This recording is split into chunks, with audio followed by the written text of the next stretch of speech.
Beware lest any man cheat you through philosophy, empty deceit, it's just human reasoning, according to the tradition of men, according to the basic principles of the world. Watch this, and not according to Christ. Ain't that something? He's saying you better be careful to the language you're listening to and believing. And don't let anybody talk you out of this single-eyed, narrow truth. You're built up in Him, you're walking in Him, and you're complete in Him. And don't believe anything else or you'll be cheated. Isn't that what He's saying?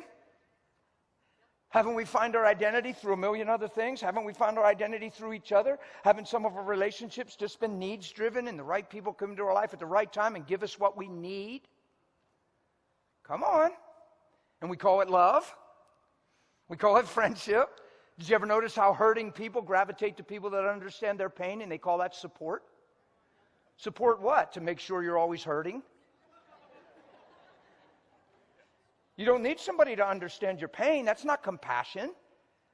You need somebody to be bold and straight with you and still understand that you went through a hard time and maybe even weep with you and let you know that, hey, I understand this was tough, but listen, why are you letting this decide who you are and how you are, and why has this become your identity? Why is this your story? Why are you wearing this like a garment when you have new clothes to put on?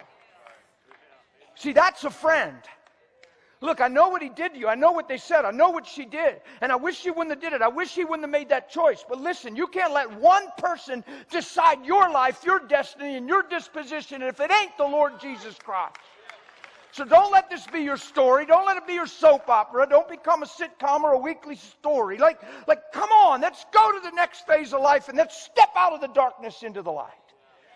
Because did you ever notice how people talk about the most traumatic things they've experienced? And it's the first things when you meet them, they tell you what they've been through. You ask a Christian how they're doing, they tell you the two biggest trials in their life and say, keep me in prayer.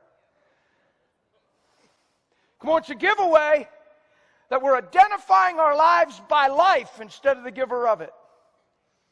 And we've listened to way too many messages that benefit us without changing us. I don't know about you, but I want transformation and change. And don't be afraid of that. You ought to rejoice in that.